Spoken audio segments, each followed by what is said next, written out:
నమస్కారం. Welcome to Telugu dark files. ఊహకందని ఒక యథార్థ సంఘటన.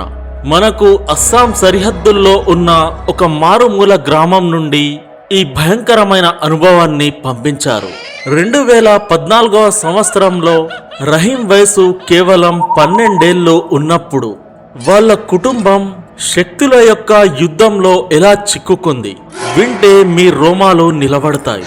కథలోకి వెళ్లే ముందు మన ఛానల్ని సబ్స్క్రైబ్ చేసుకోకపోతే వెంటనే సబ్స్క్రైబ్ చేసుకోండి. ఇక ఏమాత్రం ఆలస్యం చేయకుండా అస్సాం అడవుల అంచున ఉన్న ఆ గ్రామంలో ఏం జరిగిందో చూద్దాం. అది 2014వ సంవత్సరం. రహీం వాళ్ళ నాన్నగారు ఒక ప్రభుత్వ పాఠశాలలో ఉపాధ్యాయుడిగా పనిచేసేవారు. ఆయన జీతం బాగానే ఉన్నప్పటికీ ఆ సమయంలో వాళ్ళ కుటుంబంలో కొన్ని ఆర్థిక ఇబ్బందులు నడుస్తున్నాయి. రహీం వాళ్ళ అమ్మ ఇల్లాలు. రహీం వాళ్ళ తల్లిదండ్రులకు ఒకే ఒక్క కొడుకు. రహీం ఆ సమయంలో 7వ తరగతి చదువుతున్నాడు. వాళ్ళుంటున్న ఇల్లు కేవలం ఒకే ఒక అంతస్తున్న చిన్న పాతకాలపు ఇల్లు. ఆ ఇంట్లో అస్సలు ప్రైవసీ అనేదే ఉండేది కాదు. అందరూ ఒకే చోట పడుకోవాలి, ఒకే చోట ఉండాలి. రహీంకి ఎప్పటినుంచో తనకంటూ ఒక సొంత గది ఉండాలని చాలా పెద్ద కోరిక ఉండేది. ఇదిలా నడుస్తుండగా ఒకరోజు రాత్రి రహీం వాళ్ళ నాన్నగారు స్కూల్ నుండి వచ్చి ఇంట్లో ఒక పెద్ద నిర్ణయాన్ని అనౌన్స్ చేశారు. మన ఇల్లు పాత ఇల్లు, చాలా ఇరుకుగా ఉంది కదా, అందుకే ఈ ఇంటిని పూర్తిగా పడగొట్టి దీని స్థానంలో ఒక పెద్ద ఇల్లు కట్టిద్దాం. ఈ లోపు మనం ఎక్కడికో అద్దెకు వెళ్లాల్సిన అవసరం లేదు. మన ఇంటి పక్కనే ఉన్న పాడుబడిన ఇల్లు ఉంది కదా, దాన్ని కాస్త క్లీన్ చేసుకుని వాడుకుంటే సరిపోద్ది అన్నారు. ఈ మాట వినగానే అందరికంటే ఎక్కువగా సంతోషించింది రహీం మాత్రమే. ఎందుకంటే ఆ పక్కన ఉన్న ఆ పాడుబడిన ఇల్లు చాలా పెద్దిల్లు, 2 అంతస్తుల మేడ, అందులో పై అంతస్తులో ఉన్న గదిని తనకే ఇవ్వాలని రహీం అప్పటికప్పుడే పట్టుబట్టాడు. వాళ్ళ నాన్న కూడా సరే అన్నారు. కేవలం 2 రోజుల్లోనే ఆ ఇంటినంతా క్లీన్ చేయించి తన సామాన్లతో ఆ ఇంట్లోకి షిఫ్ట్ అయ్యారు. వాళ్ళ పాత ఇంటిని పడగొట్టి కొత్తగా కట్టే పనిని ఒక కాంట్రాక్టర్ కి అప్పగించారు. రహీంకి తన సొంత గది దొరికినందుకు చాలా ఆనందంగా ఉంది. ఎందుకంటే చుట్టుపక్కల వాళ్ళందరికీ పెద్ద పెద్ద ఇల్లులున్నాయి, కానీ వాళ్ళ ఇల్లు మాత్రమే పాతగా ఉండేది. ఇప్పుడు నాన్న తీసుకున్న నిర్ణయంతో వాళ్ళకు కూడా ఒక మంచి ఇల్లు రాబోతుంది. కొత్త ఇంటి నిర్మాణం కోసం కూలీలు రావడం, పాత గోడలు పగలగొట్టడం మొదలైంది. అలా రోజులు గడుస్తున్నాయి. 1 నెల, 2 నెలలు, 4 నెలలు, అలా 6 నెలలు గడిచాయి. అప్పటి వరకు అంతా ప్రశాంతంగా సులువుగానే సాగుతుంది. కడుతున్న ఇల్లు సగానికి పైగా రూపుదిద్దుకుంది. నాన్న రోజులాగే పొద్దున్నే స్కూల్ కి వెళ్లిపోయేవారు. రహీం చదువుకోవడానికి వెళ్లేవాడు. ఇంట్లో రహీం వాళ్ళ అమ్మ ఒక్కరే ఒంటరిగా ఉండేవారు. కానీ ఆ 6 నెలల ప్రశాంతత వెనక ఒక భయంకరమైన తుఫాను దాగుందని ఆ కుటుంబానికి తెలియలేదు. వాళ్ళిప్పుడు ఉంటున్న ఇల్లు అన్ని రోజులు ఎందుకు ఖాళీగా ఉంచబడింది. ఆ ఇంట్లోకి మారిన 6 నెలల తర్వాత రహీం జీవితాన్ని తలకిందులు చేసిన ఆ మొదటి రాత్రి ఏం జరిగింది? అదొక చలికాలపు రాత్రి. రహీం పై అంతస్తులో ఉన్న తన గదిలో చాలా హాయిగా నిద్రపోతున్నాడు. సమయం అర్ధరాత్రి 2:30 లేదా 3 గంటలు అవుతుండొచ్చు. హఠాత్తుగా రహీంకి ఒక వింతైన కల వచ్చింది. అది మామూలు కల కాదు, అతడి ప్రాణాలను హరించేంత భయంకరమైన కల. కలలో రహీం తను పడుకున్న గదిలోనే ఉన్నాడు, కానీ చుట్టూ దట్టమైన చీకటి ఆవహించింది. ఒక్కసారిగా గది మూల నుండి ఒక నల్లటి ఆకారం నెమ్మదిగా నడుచుకుంటూ అతడి మంచం వైపు రావడం ప్రారంభించింది. ఆ ఆకారానికి ముఖం లేదు, కేవలం దట్టమైన నల్లటి పొగలాంటి ఆకారం మాత్రమే ఉంది. అది రహీం మంచం పక్కన వచ్చి నిలబడింది. రహీం భయంతో గట్టిగా అరుద్దామని ప్రయత్నించాడు, కానీ అతడి గొంతు నుండి ఒక్క శబ్దం కూడా రావడం లేదు. శరీరం పూర్తిగా పక్షవాతం వచ్చినట్టు గడ్డ కట్టుకపోయింది. ఆ నల్లటి ఆకారం రహీం వైపు వంగి చాలా బరువైన గంభీరమైన గొంతుతో ఇలా అంది. చాలా కాలంగా నీకోసమే వెతుకుతున్నాను. ఈ రోజుకి దొరికావు. ఇక నిన్ను వదిలిపెట్టే ప్రసక్తే లేదు. ఆ మాట వినగానే రహీం ఒక్కసారిగా ఉలిక్కిపడి కళ్ళు తెరిచాడు. ఒళ్ళంతా చెమటలు పట్టేశాయి. గుండె వేగంగా కొట్టుకుంటుంది. గదిలో చూస్తే ఎవరూ లేరు. కిటికీలోంచి చంద్రుని వెలుతురు పడుతుంది. రహీం వాళ్ళ నాన్నగారి పెంపకం ప్రకారం వాళ్లకు ఇలాంటి దయ్యాలు భూతాల మీద అస్సలు నమ్మకం లేదు. రహీం కూడా ఒక నాన్ బిలీవర్, అసలు నమ్మేవాడే కాదు. అందుకే అది కేవలం ఒక చెడ్డ కల మాత్రమే అనుకొని తనను తాను సర్ది చెప్పుకోవడానికి ప్రయత్నించాడు. కానీ ఆ తర్వాత అతను నిద్రపోవడానికి ప్రయత్నిస్తున్నప్పుడు తన చుట్టూ ఎవరో తిరుగుతున్నట్టు, తన మంచం పక్కనే నిలబడి తన వంకే చూస్తున్నట్టు ఒక వింతైన ఫీలింగ్ కలగడం ప్రారంభమైంది. చాలా సేపటి వరకు భయంతో అల్లాడిపోయి ఎప్పుడో తెల్లారి జామున తనకు నిద్ర పట్టింది. పొద్దున్నే లేవగానే మొదట అమ్మకి ఈ కల గురించి చెప్దామనుకున్నాడు. కానీ అమ్మ అనవసరంగా కంగారు పడుతుందేమోనని ఏమీ చెప్పకుండా సైలెంట్ గా స్కూల్ కి వెళ్లిపోయాడు. ఆ మరుసటి రోజు రాత్రి కూడా రహీంకి మనసులో ఎక్కడో ఒక మూల భయం ఉంటూనే ఉంది. మళ్ళీ అలాంటి కలే వస్తుందేమోనని. కానీ ఆ రాత్రి ఏమీ జరగలేదు. ఆ తర్వాతి 3-4 రోజులు ప్రశాంతంగా గడిచిపోయాయి. రహీం అనుకున్నాడు, అవును, అది కేవలం నా భ్రమ మాత్రమే, ఒక పీడకల అంతే. కానీ అది భ్రమ కాదు, ఒక హెచ్చరిక. ఖచ్చితంగా 4 రోజుల తర్వాత రహీం శరీరంపై కనిపించిన ఆ వింత గుర్తులు దేనికి సంకేతం? ఆ గదిలో రహీం ఒంటరిగా ఉన్నాడా లేదా? 4 రోజుల తర్వాత ఒక రాత్రి రహీం గాఢ నిద్రలో ఉన్నాడు. నిద్రలోనే అతనికి ఒళ్ళంతా ఏదో పాకుతున్నట్టు, ఎవరో తన శరీరాన్ని గీరుతున్నట్టు విపరీతమైన మంట పుట్టింది. ఏదైనా పురుగు కుడుతుందేమో అనుకొని నిద్రలోనే 2-3 సార్లు చేతులతో తుడుచుకొని మళ్ళీ పడుకుండిపోయాడు. మరుసటి రోజు ఉదయం రహీం స్కూల్కి వెళ్ళడానికి రెడీ అవుతున్నాడు. యూనిఫామ్ షర్ట్ వేసుకోవడానికి తన పాత బట్టలు విప్పాడు. ఆ సమయంలో వాళ్ళ అమ్మ అతడికి సహాయం చేయడానికి గదిలోకి వచ్చింది. హఠాత్తుగా రహీం శరీరంపై చూసిన వాళ్ళ అమ్మ ఒక్కసారిగా నోటి మీద చేయి వేసుకొని భయంతో వెనక్కి తగ్గింది. రహీం ఒంటి నిండా, ముఖ్యంగా వీపు మీద, చేతుల మీద చాలా లోతైన పొడవైన గోళ్ల గీతలు ఉన్నాయి. అవి ఎంత లోతుగా ఉన్నాయంటే రక్తం కట్టేసినట్టు ఎర్రగా మారిపోయాయి. స్పష్టంగా చూస్తే అవి మనుషుల పొడవైన గోళ్లతో గీరినట్టు తెలుస్తుంది. వాళ్ళ అమ్మ కంగారుగా రహీం దగ్గరికి వచ్చి, రహీం, ఏంటివి? స్కూల్లో ఎవరితోనైనా గొడవ పడ్డావా? నిన్ను ఇంత ఘోరంగా ఎవరు గీరారు అని అడిగింది. రహీం ఆశ్చర్యపోతూ, లేదమ్మా, నేను ఎవరితోనూ గొడవ పడలేదు. మరి ఒంటి మీద ఇన్ని భయంకరమైన గీతలు ఎలా వచ్చాయి అని వాళ్ళమ్మ అడిగింది. రహీం అద్దంలో తన వీపును చూసుకొని పూర్తిగా షాక్ అయ్యాడు. తనకు ఏం చెప్పాలో అర్థం కాలేదు. వెంటనే మాట దాటేస్తూ, అమ్మ, బహుశా రాత్రి మంచం మీద ఏదైనా పురుగు గాని జెర్రి గాని పాకిందేమో. అది కుట్టినప్పుడు మంట తట్టుకోలేక నిద్రలోనే నా గోళ్లతో నేనే గీరుంటాను అని చాలా నార్మల్ గా చెప్పి ఆ విషయాన్ని అక్కడితో ముగించేసి స్కూల్ కి వెళ్లిపోయాడు. కానీ ఆ రోజు నుండి రహీం జీవితంలో ఒక వినాశకరమైన తుఫాను మొదలైంది. అతడి ప్రశాంతత పూర్తిగా ముక్కలైపోయింది. రహీం రోజువారీ షెడ్యూల్ చాలా పద్ధతిగా ఉండేది. స్కూల్ నుండి రావడం, ఆ తర్వాత ట్యూషన్ కి వెళ్లడం, రాత్రి వచ్చి భోజనం చేసి రాత్రి 11:30 లేదా 12 గంటల వరకు చదువుకొని పడుకోవడం. కానీ ప్రతి వారం లేదా 2 వారాలకొకసారి అతడి గదిలో జరిగే వింత సంఘటనల వల్ల అతడి రాత్రి నిద్రలు నరకంగా మారిపోయాయి. అలాంటి ఒక రాత్రి రహీం తన టేబుల్ ముందు కూర్చొని చదువుకుంటున్నాడు.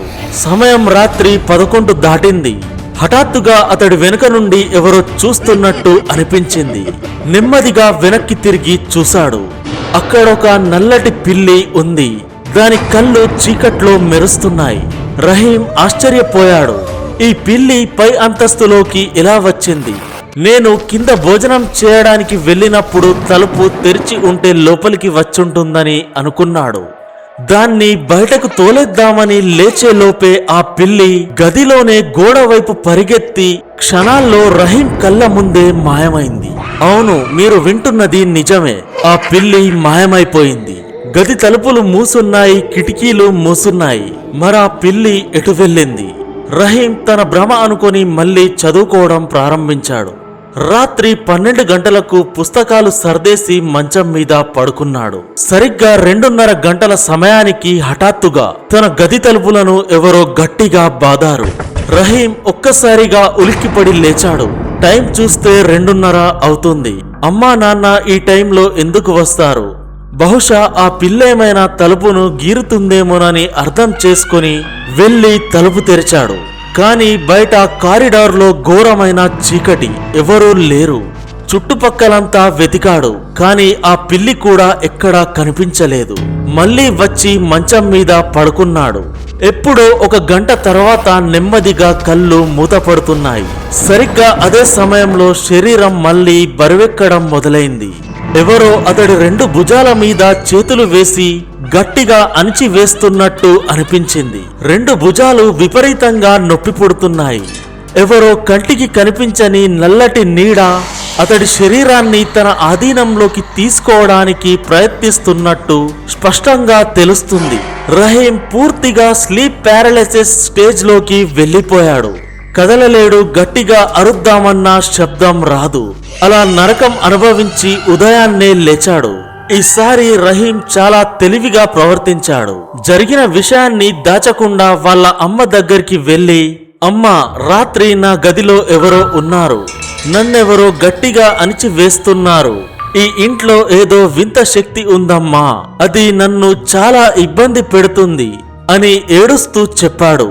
వాళ్ళ అమ్మ రహీం మాటలను చాలా శ్రద్ధగా విన్నప్పటికీ ఆమెకు ఈ విషయాల మీద పెద్దగా నమ్మకం లేకపోవడం వల్ల, రహీం, నువ్వు చదువు గురించి ఎక్కువగా ఆలోచించి ఒత్తిడికి గురవుతున్నావు.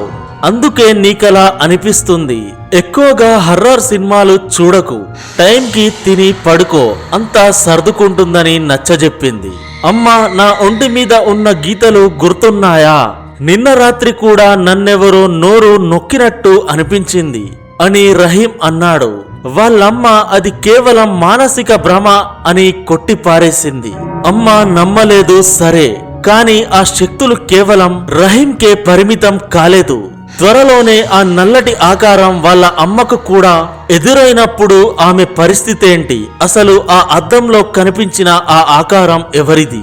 ఆ తర్వాత ఒక రోజు రహీం స్కూల్ నుండి ఇంటికి వచ్చాడు. సాయంత్రం ట్యూషన్ కి వెళ్ళడానికి బట్టలు మార్చుకోవడానికి తన గదిలోకి వెళ్ళాడు. గదిలో ఉన్న పెద్ద అద్దం ముందు నిలబడి షర్ట్ బటన్స్ పెట్టుకుంటున్నాడు. ఒక్కసారిగా అద్దంలో రహీం వెనక ఒక పొడవైన నల్లటి ఆకారం నిలబడి ఉండడం కనిపించింది. అది చాలా స్పష్టంగా ఒక మనిషి ఆకారంలో ఉంది. దానికి ముఖం లేదు. అది చూసిన రహీం గుండె ఆగినంత పనైంది. వెంటనే వెనక్కి తిరిగి చూశాడు. కానీ వెనక ఎవరూ లేరు. మళ్ళీ అద్దంలో చూశాడు. అద్దంలో కూడా ఇప్పుడు ఆ ఆకారం లేదు. రహీం విపరీతమైన భయంతో ఒంటి నిండా వణుకు పుట్టగా గదిలో నుండి కిందికి పరిగెత్తుకుంటూ వెళ్లిపోయాడు. కింద హాల్లో ఉన్న వాళ్ళ అమ్మ చేయి పట్టుకొని గట్టిగా లాగుతూ, అమ్మా రా, నా గదిలోకి రా. నేను అద్దంలో ఒక భయంకరమైన నల్లటి నీడను చూశాను. ఎవరో నా గదిలో తిరుగుతున్నారు అని అరుస్తూ పైకి తీసుకొచ్చాడు. వాళ్ళమ్మ పైకి వచ్చి చూసేసరికి గదంతా నార్మల్ గా ఉంది. ఎక్కడ ఏమీ లేదు. ఆ సమయంలో వాళ్ళ నాన్నగారు ఇంకా స్కూల్ నుండి రాలేదు. రహీం భయపడుతూనే బట్టలు మార్చుకొని ఆ గదిలో ఉండలేక వెంటనే ట్యూషన్ కి పరిగెత్తాడు. రాత్రి ట్యూషన్ ముగించుకొని రహీం ఇంటికి తిరిగి వచ్చేసరికి ఇంట్లో వాతావరణం చాలా వింతగా ఉంది. వాళ్ళ అమ్మ హాల్లో ఒక మూల కూర్చొని విపరీతమైన భయంతో వణికిపోతుంది. ఆమె ముఖంలో భయం స్పష్టంగా కనబడుతుంది. రహీం కంగారుగా అమ్మ దగ్గరికి వెళ్లి, అమ్మా, ఏమైంది? ఎందుకంతలా భయపడుతున్నావు? అంతా ఓకేనా అని అడిగాడు. వాళ్ళ అమ్మ వణుకుతున్న గొంతుతో రహీంని అడిగింది, రహీం, మధ్యాహ్నం నువ్వు నీ గదిలో చూసిన ఆ ఆకారం ఎలా ఉందిరా అని అడిగింది. అదొక నల్లటి పొగలాంటి మనిషి ఆకారం అమ్మా, ముఖం కనిపించలేదు, ఎందుకు అడుగుతున్నావు అన్నాడు రహీం. అప్పుడు వాళ్ళ అమ్మ ఏడుస్తూ అసలు విషయం చెప్పింది. నువ్వు ట్యూషన్ కి వెళ్ళిన తర్వాత సాయంత్రం నేను నమాజ్ చదువుకోవడానికి కూర్చున్నాను. నేను కళ్ళు మూసుకొని ప్రార్థన చేసుకుంటుండగా హఠాత్తుగా నా వెనుక నుండి ఎవరో చాలా వేగంగా పరిగెత్తుకుంటూ వెళ్ళినట్టు అనిపించింది. నేను వెంటనే నమాజ్ ముగించి వెనక్కి తిరిగి చూశాను, కానీ అక్కడ ఎవరూ లేరు. నేను భయపడుతూనే లేచి నిలబడగా ఒక్కసారిగా మన ఇంటి తలుపును ఎవరో విపరీతమైన కోపంతో బాదడం మొదలుపెట్టారు. మీ నాన్నగారు ఏమైనా వచ్చారేమో అనుకుని నేను వెళ్లి తలుపు తెరిచాను, కానీ బయట ఎవరూ లేరు. చుట్టుపక్కల చీకటి తప్ప ఏమీ లేదు. కానీ నేను తలుపు తీసిన మరుక్షణమే ఒక అత్యంత చల్లటి దుర్వాసనతో కూడిన గాలి పెద్ద శబ్దంతో నా ముఖానికి కొట్టి ఇల్లంతా వ్యాపించింది. ఆ గాలి తాకగానే నా ఒళ్ళు గడ్డ కట్టుకపోయింది. నేను తలుపు వేసి లోపలికి వచ్చి కిచెన్ లోకి వెళ్ళాను. అంతలోనే గది వైపు నుండి ఏదో నల్లటి ఆకారం విపరీతమైన వేగంతో హాల్లోకి పరిగెత్తుకుంటూ రావడం చూశాను. ఆ వెంటనే వంటింట్లో ఉన్న స్టీల్ పాత్రలన్నీ దానంతటవే కిందికి పడుతున్నాయి. ఈ ఇంట్లో ఏదో శాపించబడిన శక్తి ఉంది రహీం, ఇది మమ్మల్ని బతకనివ్వదు అని అమ్మ ఏడ్చేసింది. ఇప్పుడు తల్లి కొడుకులిద్దరూ విపరీతమైన భయంలో ఉన్నారు. ఆ రాత్రి నాన్న ఇంటికి వచ్చిన తర్వాత అందరూ కలిసి పడుకున్నారు. వాళ్ళ నాన్నగారికి ఈ విషయాలు చెబితే నమ్మరని ఏమీ చెప్పలేదు. మరుసటి రోజు ఉదయం ఆదివారం, అందరికీ సెలవు. ఉదయం టిఫిన్ తింటున్న సమయంలో రహీం ఇంకా వాళ్ళ అమ్మ ఇద్దరూ కలిసి వాళ్ళ నాన్నగారికి జరిగిందంతా చెప్పారు. ఇంట్లో పాత్రలు పడడం, తలుపులు కొట్టుకోవడం, అద్దంలో నీడ కనిపించడం అన్నీ వివరించారు. వాళ్ళ నాన్నగారు టీచర్ కావడంతో చాలా ప్రాక్టికల్ గా ఆలోచించి ఇవన్నీ మూఢో నమ్మకాలు, కేవలం మన భ్రమ మాత్రమే అని చాలా తేలికగా కొట్టిపారేశారు. ఆ రాత్రి రహీం తన పై అంతస్తు గదిలో మళ్ళీ ఒంటరిగా పడుకున్నాడు. సమయం రాత్రి 2 గంటలు దాటింది. మళ్ళీ రహీంకి అదే భయంకరమైన కల వచ్చింది. కలలో అదే నల్లటి వికృతమైన ఆకారం మళ్ళీ ప్రత్యక్షమైంది. ఈసారి అది రహీం మంచం పైకి ఎక్కి తన గుండెల మీద కూర్చొని అతని గొంతును గట్టిగా నొక్కుతూ భయంకరమైన కోపంతో ఇలా అరిచింది, నీ తల్లిని, ఆ దేవుని ప్రార్థనలు నమాజ్ చేయడం వెంటనే ఆపేయమని చెప్పు. ఆమె చేసే ప్రార్థన వల్ల నాకు విపరీతమైన మంట పుడుతుంది. చాలా ఇబ్బందిగా ఉంది. ఒకవేళ ఆమె నమాజ్ చేయడం ఆపకపోతే నేను మీ కుటుంబాన్ని సర్వనాశనం చేస్తాను. మీ అందరినీ చంపేసి నా వెంట తీసుకెళ్లిపోతాను. ఇదే నా ఆఖరి హెచ్చరిక. ఆ శక్తి తన గొంతును ఎంత గట్టిగా నొక్కిందంటే రహీంకి నిజంగానే శ్వాస ఆడడం ఆగిపోయింది. ఒక్కసారిగా కలలో నుండి ఉలికిపడి లేచేసి రహీం భయంతో ఏడుస్తూ ప్రాణాలు గుప్పెట్లో పెట్టుకుని అర్ధరాత్రి 3:30 గంటలకు కింద అంతస్తులోకి పరిగెత్తాడు. అమ్మా నాన్న పడుకున్న గది తలుపులు గట్టిగా బాది లోపలికి వెళ్లి అమ్మను పట్టుకొని విపరీతంగా ఏడవడం మొదలుపెట్టాడు. అమ్మా, ఆ నల్లటి దయ్యం మళ్ళీ వచ్చిందమ్మా. అది నా గొంతు నొక్కి చంపేయబోయింది. నిన్ను నమాజ్ చేయొద్దని చెప్తుంది. నువ్వు ప్రార్థనలు చేస్తే దానికి మంటగా ఉందట. నువ్వు ప్రార్థనలు ఆపకపోతే మనందరినీ చంపేస్తుందని ఘోరంగా హెచ్చరించిందమ్మా అని ఏడుస్తూ చెప్తున్న రహీంని చూసి వాళ్ళ అమ్మ కూడా భయంతో ఏడ్చేసింది. అప్పటి వరకు దయ్యాలు లేవని వాదించిన వాళ్ళ నాన్నగారు అర్ధరాత్రి 3:30 గంటలకు రహీం భయంతో వణికిపోతూ ఏడుస్తూ చెప్తున్న తీరును చూసి ఒక్కసారిగా షాక్ అయ్యారు. రహీం ముఖంలో కనిపిస్తున్నది అబద్ధం కాదు, స్వచ్ఛమైన భయం అని ఆయనకు అర్థమైంది. ఆయన లాజిక్స్లన్నీ ఆ క్షణంలో ఫెయిల్ అయిపోయాయి. ఆయన కూడా లోపల భయపడ్డారు. కానీ పైకి ధైర్యంగా నటిస్తూ, సరే రహీం, శాంతించు. మీరిద్దరి చెప్పింది నేను విన్నాను. నేను రేపే దీనికి ఏదో ఒకటి చేస్తాను, కంగారు పడకండి. నేను కూడా మేల్కొనే ఉన్నాను కదా, మీకేం కానివ్వనని వాళ్లకు ధైర్యం చెప్పారు. వాళ్ళ నాన్నకు కూడా ఈ ఇంట్లో ఏదో నెగిటివ్ ఎనర్జీ ఉందని అప్పుడప్పుడు కొన్ని సంకేతాలు దొరికాయి. మరుసటి రోజు ఉదయం నాన్నగారు స్కూల్కి వెళ్లేటప్పుడు ఒక నిర్ణయం తీసుకున్నారు. ఆయనకు తెలిసిన ఒక మౌలానానికి కలవడానికి వెళ్లారు. స్కూల్ నుండి హాఫ్ డే లీవ్ తీసుకుని ఆ మౌలానాని బలవంతంగా తమ ఇంటికి తీసుకువచ్చారు. ఆ మౌలానా రహీం వాళ్ళ ఇంటి గేట్ దగ్గరికి రాగానే లోపలికి రావడానికి చాలా భయపడ్డాడు. వెనుకడుగు వేశాడు. అతడి ముఖంలో ఒక వింతైన గంభీరత కనిపించింది. నెమ్మదిగా ఇంట్లోకి అడుగు పెట్టిన ఆ మౌలానా నాన్నగారితో ఇలా అన్నారు, మీ ఇంట్లోకి రావడానికి నాకేదో అదృశ్య శక్తి అడ్డుపడుతున్నట్టు అనిపించింది. వస్తున్నప్పుడే మీ ఇంటి వైపు నుండి ఒక భయంకరమైన నెగిటివ్ వైబ్రేషన్స్ నన్ను వెనక్కి నెట్టాయి. మీ ఇంట్లో చాలా పెద్ద సమస్య ఉందని చెప్పారు. ఆయన ఇంట్లోని ప్రతి గదిని పరిశీలిస్తూ కొన్ని మంత్రాలు చదవడం ప్రారంభించారు. ఇల్లంతా తిరిగిన తర్వాత రహీం కుటుంబ సభ్యులను పిలిచి కూర్చోబెట్టి ఒక భయంకరమైన నిజాన్ని చెప్పారు. మీ ఇంట్లో ఒక్కటి కాదు 2 కొరివి దయ్యాలున్నాయి. ఆ 2 శక్తులు ఇంటిని తమ నివాసంగా మార్చుకుని ఇక్కడే తిరుగుతున్నాయి. ఆ రెండిట్లో ఒకటి రహీం ప్రాణాలను బలి తీసుకోవడానికి చూస్తుందని వెంటనే పూజలు చేయాలని పూజలు చేయడం మొదలుపెట్టారు. 41 రోజుల పూజల తర్వాత ఆ ఇంటికి రహీంకి ఆ శక్తుల నుండి విముక్తి దొరికింది. ఆ శక్తులు అక్కడికి ఎలా వచ్చాయంటే, ఎప్పుడైతే ఆ పాతిళ్లు కట్టారో అప్పుడు అక్కడ ఒక చాలా పెద్ద వృక్షం ఉండేది. ఆ వృక్షం పైనే ఆ శక్తులు ఉండేవి. ఆ వృక్షాన్ని నరికి రహీం వాళ్ళ నానమ్మ గారు ఆ ఇంటిని కట్టించారు. అప్పటి నుంచి అవి ఆ ఏరియాలోనే తిరుగుతున్నాయి. ఎప్పుడైతే వాళ్ళ నాన్నమ్మ చనిపోయాక ఆ ఇంట్లో రహీం వాళ్ళు ఉండలేదు.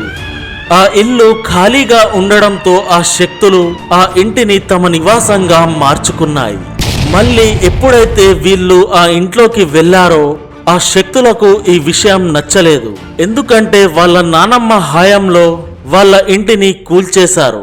ఇప్పుడు ఖాళీగా ఉంటున్న ఆ ఇంట్లోకి వస్తే రహీం వాళ్ళ కుటుంబం మళ్ళీ అదే ఇంట్లోకి వెళ్ళింది.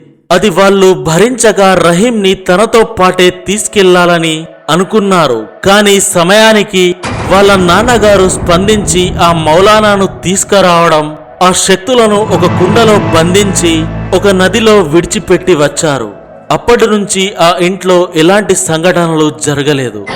ఓకే ఫ్రెండ్స్, ఈ కథ ఇక్కడితో ముగుస్తుంది. మీకు ఈ కథ ఎలా అనిపించిందో కామెంట్స్ లో తెలియజేయండి. ఒకవేళ నచ్చితే లైక్ చేయండి, షేర్ చేయండి.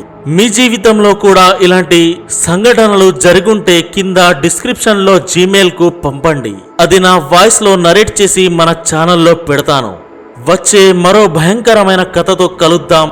అంతవరకు సెలవు, నమస్కారం.